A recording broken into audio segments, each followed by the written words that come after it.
Good morning विद्यार्थी मित्रों।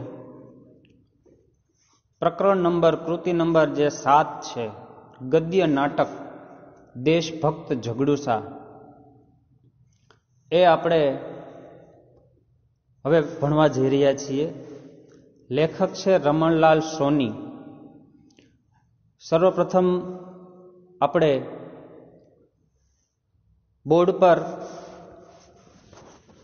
एना जो शब्द समजूती ए शब्द समजूती ने जोईए, त्यारबाद आपणे आ नाटक छे एने समझीए।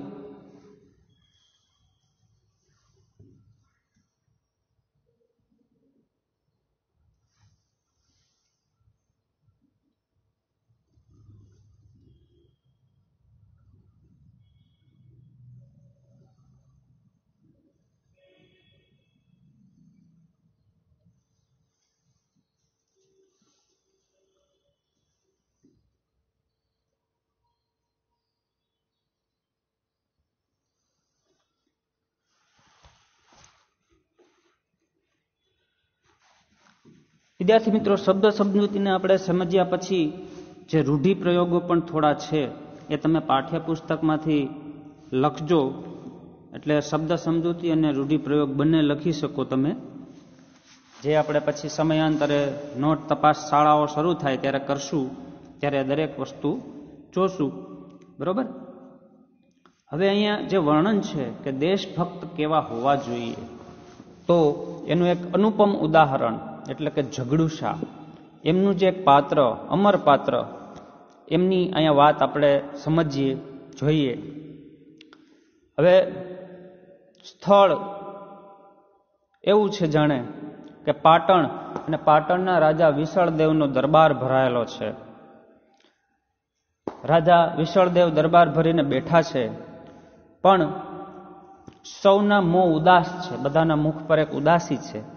આખા એ દરબારમાં જાણે નિરાશાની ઘેરી છાયા ફરી વળેલી છે। રાજાની સાથે રાજ જોશી ટીપણું ખોલીને એટલે કે પંચાંગ ખોલીને આમ પહોળું કરી બેઠા છે અને તે આંગળીના વેઢા પર આંકડા માંડી રહ્યા છે, ગણતરી કરી રહ્યા છે, ગ્રહમાનની સ્થિતિ જોઈ રહ્યા છે। રાજા કહે છે તે જ્યોતિષી, हे जोशीजी, आ वर्षे वरसाद नथी शुं? जोशी कहे छे, महाराज मने तो जाणे एवुं थाय छे, काणवाळी उच्चारता मारी जीभ कपाय केम नथी जती, एटले के जाणे आ वाक्य बोलवामां मने खूब संकोच थई रह्यो छे अने एवुं लागे छे जाणे के भयंकर आफत भरी भविष्यवाणी मारे करवी पड़ती होय एवं मने लाग्या राखे छे। राजा कहे छे, समझी गयो, हूँ समझी गयो, जोशी हवे बोलवानी जरूर नथी। राजा समजू हता ए समझी ज गया के हवे तमारे कांई बोलवानी जरूर नथी, हूँ आमनाम पण समझी गयो। एटलामां बहारथी घणा बधा लोकोनो पोकार संभळाय छे।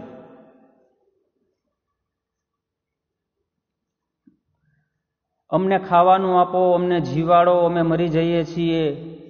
बहारथी केटलाक लोकोनो आर्तनाद संभळाय छे, जे दरबारीओ सहित राजा अने मंत्रीश्रीओ सहित जोशी बधा सांभळे छे। राजा कहे छे के मारी रांकड़ी रैयत भूखे मरे छे, हवे तो एक ज आशा झगड़ूसानी रही छे। प्रधानजी एमने तेड़ी लाववा कच्छ गया छे, आजकालमां आवी जवा जोईए। दरबान प्रवेशीने राजा ने प्रणाम करी पोते आदर व्यक्त करी कहे छे, महाराज कच्छना शाह सौदागर शेठ झगड़ूसा पधार्या छे, प्रधानजी पण साथे छे। शुं कहे छे दरबान आवीने नम्रताथी के हे महाराज, प्रधानजी एवुं, हे महाराज कच्छना मोटा वेपारी, रुआबदार वेपारी झगड़ूसा शेठ આપણે ત્યાં પધાર્યા છે, પ્રધાનજી પણ એમની સાથે છે। રાજા પણ એકદમ ઉત્સાહમાં આવી જાય છે, एकदम एमने अंदर लई आओ, पूरा सत्कारथी एमने अंदर लई आओ। દરવાન કહે છે નમ્રતાથી, મહારાજ, પ્રધાનજીએ કહેવડાવ્યું છે કે શેઠ ઝઘડુશા શાહ સોદાગર છે, એટલે કે મોટા એક રૂઆબદાર ઇજ્જતદાર વ્યક્તિ છે, તો તેમનો સત્કાર કરવા આપ પોતે. આટલું કહીને વાક્ય અટકી જાય છે. ત્યાં જ રાજા ઉત્સાહથી કહે છે, સમજી ગયો, સમજ્યો, મને ખ્યાલ આવી ગયો. એમના સત્કાર માટે મારે પોતે જ જવું જોઈએ, સામેથી મારે જ જવું જોઈએ. પ્રધાનજીની વાત સાચી છે. રાજા ગાદી પરથી ઊભો થઈ જાય છે, આખી કચેરી ઊભી થઈ જાય છે. પછી રાજા ઝઘડુશાનો સત્કાર કરવા પ્રવેશ દ્વાર ભણી જાય છે. સામેથી પ્રધાન ઝઘડુશાને લઈને આવે છે. ઝઘડુશાને જોઈ રાજા ઝડપથી પગલાં ભરી એની સામે જાય છે. તેવી જ રીતે ઝઘડુશા પણ ઝડપ કરે છે. બંને એકબીજાને વહાલથી ભેટે છે.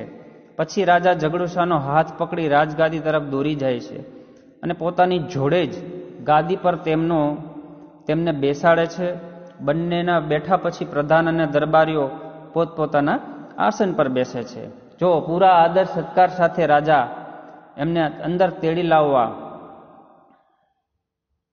રાજા પોતે ગાદી પરથી ઊભા થયા, સાથે સાથે દરબારીઓ પણ ઊભા થયા. પછી રાજા તેમનો સત્કાર કરવા જરૂરી સામગ્રી હાર તોરા લઈને એમની સામે જાય છે. સામેથી પ્રધાન ઝઘડુશાને લઈને જેવા આવતા દેખાય, રાજા ઝડપભેર પગલાં ભરી એની સામે દોડી જાય છે. તેવી જ રીતે ઝઘડુશા પણ એક સજ્જનતાથી, ઝડપથી રાજા તરફ પ્રયાણ કરે છે. બંને એકબીજાને પૂરા આદરથી, વહાલથી ભેટી પડે છે. જાણે મિત્રોનું સંગમ થઈ ગયું ફરીથી એવું લાગી જાય. પછી રાજા ઝઘડુશાનો હાથ પકડી રાજગાદી તરફ દોરી જાય છે. જેમ સુદામો દીઠા શ્રી કૃષ્ણદેવ રે, એમાં ભગવાન શ્રી કૃષ્ણ સુદામાનો હાથ દોરી પોતાના જે સિંહાસન છે ત્યાં ગાદી તરફ લઈ જતા હોય એવું જ દ્રશ્ય અહીંયા પણ જોવા મળે છે. બે મિત્રોનો ભાવપ્રેમ જોવા મળે છે. અને પોતાની રાજગાદી પર પોતાની જોડે જ બેસાડે છે. બંનેના બેઠા પછી પ્રધાન અને દરબારીઓ પોતપોતાના આસન પર બેસે છે. ઝઘડુશા કહે છે, મહારાજ, ઓચિંતાનો કેમ યાદ કર્યો મને? ઝઘડુશાને પરિસ્થિતિ સમજવાનો હજી પ્રયત્ન કરતા હતા કે મહારાજે મને ઓચિંતો કેમ યાદ કર્યો છે. રાજા કહે, સુખ દુઃખની વાતો કરવા શેઠજી. ગુજરાતમાં આજે 3 વર્ષથી કારમો દુકાળ ચાલે છે. રાજાએ પેલા પ્રસ્તાવના બાંધી કે સુખ દુઃખની અને એકબીજાની જે ભાવપ્રેમ છે એની વાતો થોડીક કરીએ. ગુજરાતમાં તો તમે જાણો જ છો કે 3 વર્ષથી જાણે કારમો દુકાળ, એટલે કે એક ભયંકર દુકાળનું વાતાવરણ ફેલાયેલું છે. ઝઘડુશા કહે, એકલા ગુજરાતની કાં વાત કરો છો? આખા હિન્દુસ્તાનમાં આજે દુકાળ છે. સિંધ, મેવાડ, માળવા, કાશી અને ઠેઠ કંદહાર લગી આજે લોકો ભૂખે મરે છે અને પાનખરમાં પાંદડા ખરે તેમ ખરે છે. જો સિંધ, કાશી, મેવાડ, કંદહાર સુધી, મેવાડ, માળવા, સિંધ, કાશી અને ઠેઠ કંદહાર સુધી લોકોની આ સ્થિતિ છે. ત્યારની ભારતની રચના એ સમયની એવડી મોટી હતી કે કંદહાર પણ, જે અત્યારે અફઘાનિસ્તાનમાં છે, એ કંદહાર ભારતનો એક ભાગ હતું. એટલે કે અવડું મોટું વિશાળ અખંડ ભારત એ સમયનું છે. તો ત્યાંના લોકો પણ ભૂખે મરી રહ્યા છે અહીંની જ જેમ, એવી વાત અહીંયા એવી. અને પાનખરમાં જાણે પાંદડું ખરે એમ લોકો ખરી રહ્યા છે, મરી રહ્યા છે. વખત એવો બારીક છે કે ભલભલાની લાજ જવાનો વખત છે. મોટા મોટા ગજાના વેપારીઓ, મોટા મોટા શાહ સોદાગરો, ઇજ્જતદાર લોકો પણ એમ કે ભાઈ અનાજના અભાવે, પૈસાના અભાવે જાણે એમની ઇજ્જત પણ હવે દાવ પર લાગી ગઈ છે. ઇજ્જત જવાનો વારો આવી ગયો છે. 7 ખોટના દીકરાના મોંમાંથી બાપ બટકું રોટલો કાઢીને ખાય છે અને મુઠ્ઠી ધાન સારું મા બાપ છોકરાને વેચે છે. શી ખબર શું થવા બેઠું છે. એટલે કે ખૂબ જ લાટકો દીકરો હોય એને પણ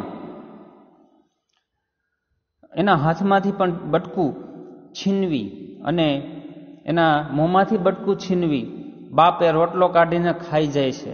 એવી બારીક નાજુક પરિસ્થિતિ ભયંકર છે કે માનવતા આજે દુઃખમાં આવી ગઈ છે. મુઠ્ઠી ધાન માટે પણ મા બાપ છોકરાને જાણે વેચી કાઢતા હોય એવું એક વાતાવરણ ઊભું થયું છે. શી ખબર શું થવા બેઠું છે. હાથ લમણે મૂકીને કહે છે કે ભાઈ શું થવા બેઠું છે કોને ખબર છે. રાજા કે રામજી રાખશે તે રહેશે.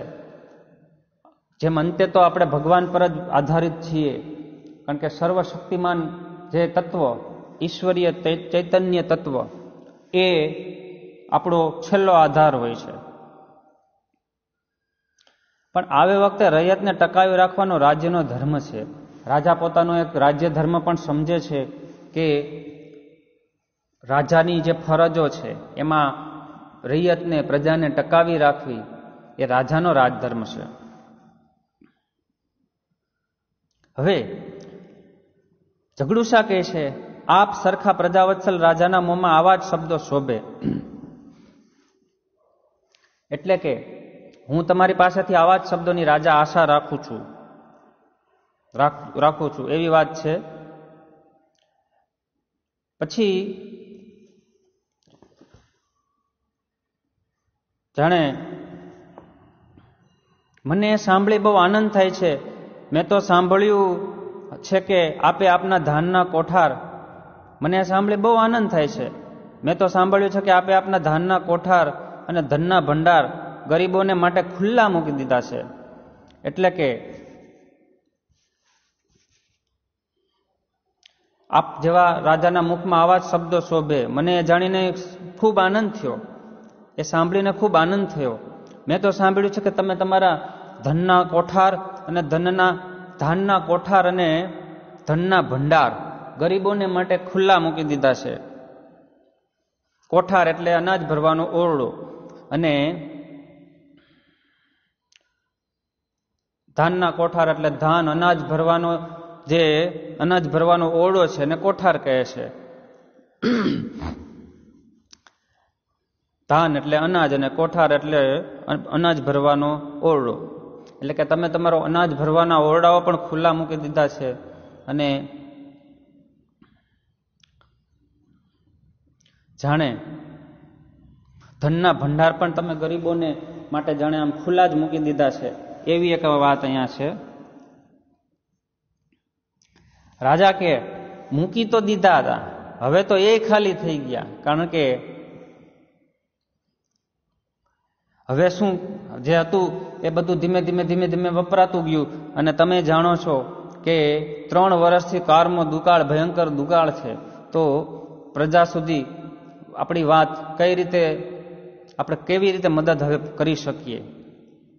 હવે મારા ધનના ભંડાર અને અન્નના કોઠાર ખાલીખમ પડ્યા છે, અને રૈયતના પેટનો ખાડો તો હજી ઊણો ને ઊણો જ છે. એટલે કે હવે મારી પાસે જે કંઈ હતું એ ધીમે ધીમે સમાપ્ત થતું જાય છે. પણ હવે પ્રજાને મારે કેમ જીવાડવી, એ એક યક્ષ પ્રશ્ન છે, બહુ મોટો પ્રશ્ન છે. ધાર્યું હતું કે 9 સાલ વરસાદ આવશે ને સૌ સારાવાના થશે, પણ વરસાદ આવ્યો નહીં. અધૂરોમાં પૂરું તીડ પડ્યા, લોકો ત્રાહિમામ પોકારે છે. એવી એક કહે છે રાજા કે એવી એક આશા હતી કે આ વર્ષે સારો વરસાદ પડે અને બધું સમૂહ સૂત્રું ઉતરી જાય. પણ વરસાદ તો ત્યાંની વાત રહી. અધૂરામાં થોડુંક પડ્યું છે વરસાદનું ઝાપટું, ના કદાચ ઉગ્યું હશે, તો પણ તીડ આવી. તીડના ટોળા ત્યાં આવી. પાકનો નાશ કરનાર એક પાખાળો જીવ તીડ, એ તીડના ટોળાએ અહીંયા આવી અને જે હતું એ પણ બધું પૂરું કરી દીધું. લોકો ત્રાહીમામ પોકારી રહ્યા છે. લોકો ત્રાહી પોકારી રહ્યા છે, બચાવો બચાવોના આર્તનાદ કરે છે. એટલામાં બહારથી પોકાર આવે છે, અમે મરી જઈએ છીએ, અમને જીવાડો, અમને અનાજ આપો. હવે બહારથી લોકોનો પોકાર માંડ્યો સંભળાવા કે અમે મરી જઈએ છીએ, અમને હવે જીવાડો, અમને અનાજ આપો. હે રાજા, હવે તમારો જ આશરો છે. હે અન્નના દાતા, તમારા આંગણે અમે આશાથી આવ્યા છીએ. લોકોની આવી એક લાગણી ને માગણી અહીંયા આવે છે. ઝઘડુશાએ બહારનો પોકાર સાંભળીને કહે છે, ભૂખ્યા ગળામાંથી પૂરો અવાજ નીકળતો નથી. એ તો ખ્યાલ જ છે આપણને કે ખાલી પેટે ક્રાંતિ ન થાય એમ. હવે તો પ્રજાની એવી બિચારાની બધાની સ્થિતિ છે, ગરીબ રાંકડી પ્રજાની, કે રાંકડી એટલે ગરીબ, કે પૂરો અવાજ નથી નીકળતો માંગવા માટેનો. રાજા કે વસ્તીનો આ દુઃખ એ મારું દુઃખ છે, પણ નિવારણનો કોઈ રસ્તો મને દેખાયો નહીં. ત્યારે હું મૂંઝાયો. એ વખતે તમે યાદ આવ્યા. રાજાએ કીધું કે હવે તમે જ એક છેલ્લી આશ છો. હું તો મૂંઝાઈ ગયો હતો કે ભાઈ આ દુઃખ દૂર કેમ કરવું, નિવારણનો કોઈ રસ્તો નથી. હવે મને તમે જ યાદ આવ્યા. છેલ્લો આધાર હવે તમારો છે. ઝઘડુસા નવાઈ પામી. હું યાદ આવ્યો? કેવી રીતે? રાજા કે મારા સાંભળવામાં આવ્યું છે કે પાટણમાં ઝઘડુસાની માલિકીની કેટલીક અનાજની વખારો છે. રાજા એક આશા વ્યક્ત કરે છે કે મારા સાંભળવામાં આવ્યું છે કે પાટણમાં ઝઘડુસાની માલિકીની કેટલીક વખારો અનાજની કેટલી બધી છે જ, તો ત્યાંથી આપણને મદદ મળે. ઝઘડુસા કે ઝઘડુસાની માલિકીની અનાજની વખારો? મહારાજ, આપની કંઈક ભૂલ થાય છે. મારી માલિકીની તો કોઈ અનાજની વખાર મેં પાટણમાં કે કોઈ શહેરમાં રાખી જ નથી. એટલે કે ઝઘડુસા એમ કહે છે કે મારી વખારો? તમને કદાચ કંઈક સમજ ફેર થયો છે રાજા. મારા નામે તો મેં ક્યાંય પાટણમાં કે અન્ય કોઈ પણ સ્થળે, કોઈ શહેરમાં આવી કોઈ વખાર રાખી નથી. રાજા કહે તો અમે સાંભળ્યું એ શું? રાજા એવું કહે છે કે તો અમે જે સાંભળ્યું છે એ શું છે? ઝઘડુસા કે કંઈક સમજ બે થયો છે મહારાજ, કારણ કે વખારો મારી ખરી ને. ઝઘડુસા કહે છે મહારાજ, કંઈક સમજ ફેર થઈ છે, વખાર મારી છે. રાજા નવાઈ પામીને એમ કહે છે કે રાજા કે નવાઈ પામીને વખારો આપની છે છતાંય આપની માલિકીની નથી, એમ આપનું કહેવાનું છે. રાજાને પણ એક આશ્ચર્ય થાય છે, તમે ઘડી કેમ કહો છો વખારો તો તમારી જ છે, તો ઓમ પાછી તમારી માલિકીની પણ નથી. આ કયો દ્વિઅર્થી શબ્દો વાપર્યા તમે? ઝઘડુસા કહે વાત એમ છે કે વખારો મારી છે એ વિશે કંઈ શંકા નથી. રાજા કહે અને એ વખારોમાંનું અનાજ? ઝઘડુસા કહે અનાજ મારું નથી. રાજાના મૂંઝવણ વધતી જતી હતી કે વખારો એમની છે, અનાજ પાછું એમનું નથી. આ કેવા શું માંગે છે, આપણે શું સમજવું? રાજા હતાશ બની જઈ. એ અનાજ તમારું નથી તો શું તમે કોઈને દઈ દીધું છે? રાજા એમ કહે છે કે હતાશ થઈને કે એ અનાજ તમારું નથી, એટલે એનો અર્થ એવો સમજવો અમારે કે તમે અનાજ કોઈ એને બીજાને આપી દીધું છે. કોને દીધું, ક્યારે દીધું, હું તમને એના મોં માગ્યા દામ આપત? રાજા થોડી મહેનત કરે છે કે ભાઈ તમે અનાજ તો આપી દીધું, કોને આપ્યું, ક્યારે આપ્યું?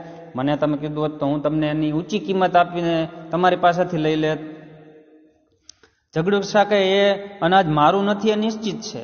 મેં કોને દીધું અને ક્યારે દીધું એ જાણવું હોય તો એમ કરો ને, એ વખારો ખોલાવી એની તપાસ કરાવો ને. ઝઘડુસા રાજાને એક એ રીતની વાત કરે છે, હિંમત બંધાવે છે કે એક કામ કરો કે અનાજ મારું છે, અનાજ મારું નથી એ નિશ્ચિત છે, પણ મેં કોને દીધું અને ક્યારે દીધું જો તમારે જાણવું હોય તો એક કામ કરો, એ વખારો ખોલાવો, એની તપાસ કરાવો. રાજા કહે કેવી રીતે ખબર પડે? ઝઘડુસા કહે એમ જ ખબર પડશે. દરેકે દરેક વખારની અંદર ભીતપત્ર પર તાંબા પત્રમાં લેખ લખાવીને જડાવેલો છે. તેમાં એ અનાજના માલિકના નામઠામ બધું લખેલું છે. ઝઘડુસા રસ્તો બતાવે છે કે ખબર એમ જ પડશે, તમે ખાલી દરેક વખારને ખોલાવો, ત્યાં ભીતપત્ર ઉપર તાંબાના પત્રમાં લેખ લખાવેલો પડ્યો જ છે, લખેલો જ હશે. એમાંથી તમને માલિકનું નામે જડી જશે. હવે રાજા કહે છે ઠીક છે, ઠીક છે, હું એ માલિકની પાસે જઈશ ને કહીશ કે સુકાળ થયે તેને એક એક દાણા સાથે મોતી ગણીને આપીશ, પણ આજે મારી પર આટલી દયા કર. જો માણસ જ્યારે મુશ્કેલીમાં હોય છે તો એ કોઈ પણ દામ ચૂકવવા તૈયાર બની જાય છે.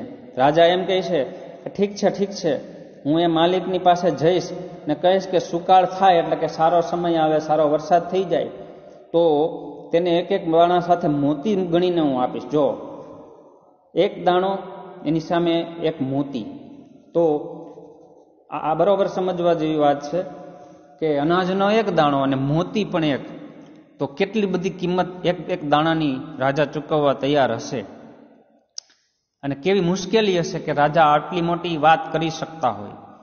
પણ આજે મારી પર આટલી દયા કર, હું એ વ્યક્તિને એમ કે કહીશ કે ભાઈ હું આવું કરી શકું છું કે એક દાણા સામે એક મોતી આપું, પણ આજે મારી પર આટલી દયા કર. ઝઘડુસા કહે જે રાજાના દિલમાં રૈયતના સુખ દુઃખનો આવો ખ્યાલ છે તેને અનાજ જરૂર મળી જ રહેશે. જો ઝઘડુસાએ ઢાઢસ બંધાવી, ઢાઢસ એટલે એક પ્રકારનો દિલાસો આપ્યો, હિંમત આપી કે ભાઈ જે રાજા આવા પ્રજાના દુઃખે દુઃખી હોય એ રાજા માટે તો રસ્તા બની જ જશે, અનાજ ચોક્કસ મળી રહેશે. રાજા કહે છે મળી રહેશે, કોટવાલજી જાઓ, વખારો ઉઘાડો અને લેખ અહીં લઈ આવો. રાજાને મજા આવી, હિંમત આવી. રાજા કે મળી રહેશે તો કોટવાલજી જાઓ, વખારો ઉઘાડો અને એ જે લેખ છે એ અહીંયા લેતા આવો. ભીતપત્ર ઉપરના જે લેખ છે એ અહીંયા લેતા આવો. કોટવાલ કહે છે જેવી આજ્ઞા મહારાજ. જવાનું કરે છે. ઝઘડુસા કહે મહારાજ આપે આટલી તકલીફ લેવાની કંઈ જરૂર નથી, હમણાં જ મારા માણસો લેખ લઈને અહીં આવશે, મેં ક્યારનાય તેમને ત્યાં મોકલી દીધા છે. જો જેને આપવું છે એ તો આપવા જ જન્મ જેનો થયેલો હોય એ તો સામેના પગ ઉપડે એ પહેલા સમજી જાય છે કે એણે શું કરવાનું છે. ઝઘડુસાએ અગાઉથી જ એના માણસોને અહીંયા બોલાવી જ લીધેલા છે. એટલામાં હાથમાં તાંબા પતરું લઈને એક માણસ સભામાં દાખલ થાય છે. બધા તેની સામે જોઈ રહે છે. પહેલા એ રાજાને અને પછી ઝઘડુસાને પગે લાગે છે અને પતરું ઝઘડુસાના હાથમાં મૂકે છે. ઝઘડુસાએ પતરું રાજાના હાથમાં મૂકે છે. જો હવે ઝઘડુસાના જે માણસો હતા તાંબા પતરું લઈને સભામાં આવ્યા, બધા જ એની સામે જોતા રહ્યા. પહેલા એ રાજાને અને પછી ઝઘડુસાને પગે લાગ્યા, જે એની એક ફરજ હોય છે એ એણે અદા કરી. પછી પતરું ઝઘડુસાના હાથમાં મૂક્યું. ઝઘડુસાએ પતરું રાજાના હાથમાં મૂકે છે. રાજા કહે આ જ લેખ ને? એ કે આ જ એ લેખ છે ને? ઝઘડુસા કહે હા મહારાજ, પંડિતજી પાસે વંચાવો. રાજા કહે પંડિતજી લો આ લેખ વાંચો. રાજાએ પોતાના હાથમાં રહેલો લેખ પંડિતજીને આપ્યો. પંડિતજી તમે જ વાંચી સંભળાવો. પંડિતજી ઊભા થઈ આગળ આવે છે. ઉઘાડા ડીલ પર ઉપરણો અને માથે પંડિત શાહી પાઘડી શોભે છે. રાજાની સામે આવી પ્રણામ કરી પતરું હાથમાં લે છે. હવે પંડિતજી પોતાની જે ફરજ છે અદા કરવા માટે તૈયાર છે. ઊભા થઈને આગળ આવે છે. ઉઘાડા ડીલ પર ઉપરણો અને માથે પંડિત શાહી પાઘડી શોભી રહી હોય. રાજાને આવીને પ્રણામ કરે છે. પતરું હાથમાં લે છે. પંડિત કહે છે પતરું વાંચતા વાંચતા, મહારાજ સાંભળો, આમાં લખ્યું છે કે આ વખાર ઝઘડુસાની છે, પણ વખારવાનું બધું અનાજ એના ભૂખે મરતા ગરીબ ભાઈ ભાંડુઓનું છે. જો કેવડી મોટી વાત આ કરી કે વખાર તો ઝઘડુસાની છે, પણ એનું અનાજ જે છે એ ભૂખે મરતા હોય, જેને ભૂખ લાગે અને કેવી પીડા થાય એ તો જેને ભૂખ લાગે અને અનાજ ન મળતું હોય એ વધારે સમજી શકે. તો એવા જે ગરીબ ભાઈ ભાંડુ છે, આ અનાજ તો એનું છે, દેશની ભૂખે મરતી વસ્તીનું છે. આ એના માલિક તો આ વસ્તી છે. એના એક દાણા પર પણ ઝઘડુસાનો હક નથી. એટલે કે ખુમારીવાળું જે જીવન ઝઘડુસાનું છે એ અહીંયા આપણે સ્પષ્ટ દ્રશ્યમાન થાય છે કે ભલે વખાર મારી હોય, અનાજ તો મારો નામ જ નથી અનાજ પર. એ બધું જ પ્રજાનું છે. આખી સભા સાંભળી ઘડીભર સ્તબ્ધ બની જાય છે. પછી કળ વળતા બધા વાહ વાહ પોકારે છે. જો આખી સભાને આ વાત ગળે પચાવવા, ગળે ઉતારવા માટે પણ ઝઘડુસાએ જાણે સમય ન આપ્યો. માની ન શકાય એવી વાત કરી. માંડ બધાને જાણે કળ વળતી હોય, એટલે કે હવે એ વાત સમજાઈ ગઈ હોય, પછી અંદર ઉતરી ગઈ હોય, પછી એક દાદ આપવાની એક એવી ઈચ્છા ઊભી થાય કે ભાઈ વાહ વાહ, આ વાતને તો એવી રીતે વધાવી લેવી જોઈએ કે આવા શાહ સોદાગરોને લીધે જ ભારત દેશ કાયમ મહાન છે. માંડ બધા પોતાની કળ ઉતરી એટલે આવી વાત કરતા વાહ વાહ પોકારી ઉઠ્યા. રાજા કહે છે, વાહ જગડુશા વાહ. ઊભા થઈ જગડુશાને ભેટી પડે છે. તમે તો કહેતા હતા કે આ અનાજ તમારું નથી. રાજા પણ ઊભા થઈ જાય છે અને વાહ જગડુશા વાહનો એક નાદ કરી નાખે છે. ઊભા થઈ જઈ જગડુશાને ભેટી પડે છે. જે રીતે કૃષ્ણ સુદામાની જોડી એકબીજાને ભેટી પડ્યા હતા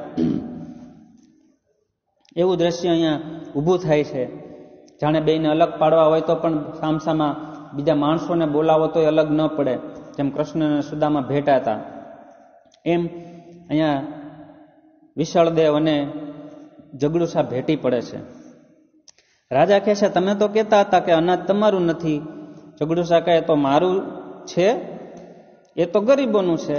આ અનાજમાંથી એક દાણો લેવાનો મને હક નથી. જગડુશા કે, હું હજી મારી વાત ઉપર એમનેમ જ છું કે અનાજ મારું છે જ નહીં. અનાજ તો આ ગરીબોનું છે. આ અનાજમાંથી એક દાણો લેવાનો મને હક નથી. એટલામાં બીજો માણસ હાથમાં પતરું લઈને આવી પહોંચે છે. તે રાજાને તથા જગડુશાને પગે લાગી લેખ જગડુશાના હાથમાં મૂકે છે. જગડુશા તે રાજાને સોંપે છે. રાજા પંડિતને આપે છે. એટલે કે અગાઉ જેમ સ્થિતિ થયેલી એ જ ફરીથી થાય છે કે માણસનું આવવું, રાજાને તથા જગડુશાને પગે લાગવું, જગડુશાના હાથમાં તામ્રપત્ર મૂકવું, જગડુશાનું રાજાને જગડુશાના હાથમાં જે તામ્રપત્ર મૂકે છે એ જગડુશા રાજાને સોંપે છે. રાજા ફરી પંડિતને સોંપે છે. પંડિત બીજો લેખ વાંચે છે. મહારાજ સાંભળો, હવે હું બીજી વખારનો લેખ વાંચું છું. આમાં લખ્યું છે, વખાર જગડુશાની છે, પણ વખારમાંનું બધું અનાજ એના ભૂખે મરતા ગરીબ ભાઈ ભાંડુઓનું છે. દેશની ભૂખે મરતી વસ્તી આ અનાજની માલિક છે. એના એક દાણા પર પણ જગડુશાનો હક નથી. એટલે કે પંડિતજી બીજો લેખ વાંચતા વાંચતા કહે છે કે મહારાજ સાંભળો, જેમ પ્રથમ લેખમાં આપણે જોયું એમ બીજો લેખ પણ એવી જ રીતનું છે કે એમાં લખ્યું છે, હવે હું બીજી વખારનો લેખ વાંચું છું. એમાં લખ્યું છે, વખાર જગડુશાની છે, પણ વખારમાંનું બધું જ અનાજ એના ભૂખે મરતા ગરીબ ભાઈ ભાંડુઓનું છે. એટલે કે હું વાંચી રહ્યો છું એ માત્ર પુનરાવર્તન છે આગલા લેખનું. એ મને ખ્યાલ છે કે જેમ રાજાએ અગાઉ વાત કરી હતી જગડુશાએ, એ જ વાત આમાં ફરીથી છે. દેશની ભૂખે મરતી વસ્તી આ અનાજની માલિક છે. એના એક દાણા પર પણ જગડુશાનો જરા પણ હક નથી. એટલે કે પ્રથમ નંબરનો જે લેખ હતો એ જ રીતનો બીજા નંબરનો પણ આ લેખ છે કે જેમ મેં વાંચ્યું કે હવે હું બીજી વખારનો લેખ વાંચું છું. આમાં લખ્યું છે, વખાર જગડુશાની છે, પણ વખારવાનું બધું અનાજ એના ભૂખે મરતા ગરીબ ભાઈ ભાંડુનું છે. એટલે કે બધું જ અનાજ, મારા વાંચા મુજબ બધું જ અનાજ ભલે વખાર જગડુશાની હોય પણ વખારમાંનું બધું જ અનાજ એના ભૂખે મરતા ગરીબ ભાઈ ભાંડુઓનું છે. દેશની ભૂખે મરતી વસ્તી આ અનાજની માલિક છે. એના એક દાણા પર પણ જગડુશાનો હક નથી. આખી સભા વાહ વાહ પોકારે છે. રાજા ફરી જગડુશાને ભેટી પડે છે. એવામાં ત્રીજો માણસ પ્રવેશે છે. પહેલાની પેઠે તે પણ પતરું પણ જગડુશાના અને રાજાના હાથમાં થઈને પંડિતના હાથમાં આવે છે. આખી સભાના મુખમાં હવે તો એક જ શબ્દ રહ્યો હતો, વાહ વાહ વાહ વાહ. રાજા ફરી જગડુશાને ભેટી પડ્યા. ફરી એક લાગણીસભર દ્રશ્યની રચના થઈ. એવામાં ત્રીજો માણસ પ્રવેશ કરે છે. પેલાની જેમ જ પતરું પણ જગડુશાના અને રાજાના હાથમાં થઈને પંડિતના હાથમાં આવે છે. હજી તો આ ખૂબ લાગણીસભર દ્રશ્ય રચાયેલું હતું. બંને પછી ભેટા. પછી જે ત્રીજો માણસ આવ્યો એણે પહેલાની જેમ જ પતરું પેલા જગડુશાના અને પછી રાજાના હાથમાં થઈ પંડિતના હાથમાં આવ્યું. પંડિત કહે છે, હવે ત્રીજી વખારનો આ લેખ સાંભળો. આ વખાર જગડુશાની છે, પણ એના અનાજના એક દાણા પર પણ જગડુશાનો હક નથી. દેશની ભૂખે મરતી વસ્તી આ અનાજની માલિક છે. જો બધા જ લેખમાં એક સૂત્રતા ચાલી આવે છે. પંડિતજી લેખ વાંચે છે કે ભાઈ હવે ત્રીજી વખારનો લેખ સાંભળો કે આ વખાર ભલે જગડુશાની છે, પણ એના એક અનાજના એક દાણા પર પણ ઝઘડુસાનો હક નથી. દેશની ભૂખે મરતી વસ્તી આ અનાજની માલિક છે. રાજા પણ પોકારી ઉઠ્યા, વાહ વાહ વાહ વાહ. અને આપણને પણ બોલવાનું જાણે મન થાય કે ભાઈ વાહ વાહ વાહ વાહ. તો રાજા કહે છે, ઝઘડુસા, આવી તમારી કેટલી વખારો છે ગામમાં? હવે રાજા વખારોની જે સંખ્યા છે એના વિશે વાત કરે છે. ઝઘડુસા કહે 40 કશે મહારાજ. ત્યાં તો રાજા મોંમાં આંગળા જ નાખી ગયા. 40 વખારો! ત્યારે તો મારી પ્રજા જીવી ગઈ અને હું જીવી ગયો. રાજાને એક એવડો મોટો દિલાસો મળ્યો કે ભાઈ ઓહો હો હો 40 વખારો, તો મારી પ્રજાને ખાધે ન ખૂટે અને હું જીવી ગયો. જ્યાં લગી ગુજરાતમાં તમારા જેવા ઉદાર શ્રેષ્ઠીઓ છે ઝઘડુસા, ત્યાં લગી ગુજરાત રાજ્ય કોઈ આંચ આવવાની નથી. એમ કે ભાઈ જ્યાં સુધી તમારા જેવા સપૂતો આ ગુજરાતની મા ભૂમ ઉપર છે ત્યાં સુધી ગુજરાતને કોઈની જરૂર રહેતી નથી. ગુજરાત પોતે જ એટલું સક્ષમ છે કે પોતાનું પાલન પોષણ કરી શકે. ત્યાં તો એક સાથે અનેક માણસો હાથમાં તાંબા પતરા લઈ સભામાં પ્રવેશે છે અને એમને જોઈ આખી સભા આનંદમાં અને આવેશમાં આવી ઊભી થઈ જયનાથ પોગારે છે. હવે પછીના જે બાકીના જે તામ્રપત્રો છે એ લઈને એક આખો જૂથ આવી રહ્યું છે અને આ જોઈને પ્રજા આનંદમાં આવી ઊભી થઈ અને જય ઘોષ કરે છે, જયનાદ પોકારે છે. આખી સભા કહે છે, ગુજરાતનો રાજા ઘણું જીવો, ગુજરાતનો શાહ સોદાગર ઘણું જીવો, ગુજરાત રાજ્ય અમર રહો. અને પડદો પડે છે તો આખી સભા એવો જયનાદ કરે છે, દૂર સુધી સંભળાય કે ભાઈ આ ગુજરાતનો રાજા ઘણો જીવો, ગુજરાતનો શાહ સોદાગર ઘણું જીવો, ગુજરાત રાજ્ય અમર રહો. આમ એક દેશભક્ત ખરેખર કેવા હોય, જેમ સૈનિકો બોર્ડર પર માં ભૌમ માટે પોતાની એકતા બતાવતા દુશ્મનોને ભરી પીએ છે, કોઈ પણ દુશ્મનોને ભારતમાં પ્રવેશ કરવા દેતા નથી. એવી જ રીતે દેશની અંદર રહેલા જે દેશભક્તો, એટલે કે આવા ઉદાસ વ્યક્તિઓ, શેઠો, સાહુકારો, એ દેશની અંદરનું સુરક્ષા એક ચક્ર છે.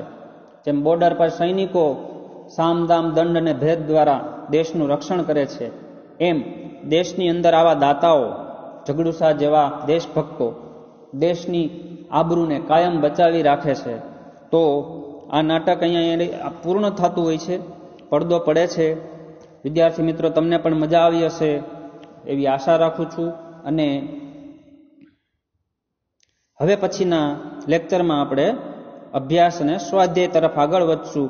તમે બોર્ડ પર જે શબ્દ સમજૂતી અને રૂઢિપ્રયોગ છે એ તમારી નોટમાં પાકી બુક જે બનાવેલી હોય ગુજરાતી ભાષાની એમાં લખી લેજો. જે વ્યાકરણ વિભાગ છે અને નિબંધ વિભાગ હશે એ પણ આપણે જેવો અભ્યાસક્રમ પૂરો થાય ત્યારે આપણે ક્રમિક રીતે વચ્ચે વચ્ચે એ પણ પછી છેલ્લે લઈ લેશું. બરોબર, એ છેલ્લે રાખશું એટલે એક સરખું આપણે પાઠ અને કાવ્યો બધું જે છે એ ભણી શકીએ. પછી વ્યાકરણ માટે એક અલગ જ પાછો પાઠ પાડી દેશું, એની જ નોટમાં આપણે પાડશું. બરોબર, ભલે વિદ્યાર્થી મિત્રો, આવજો.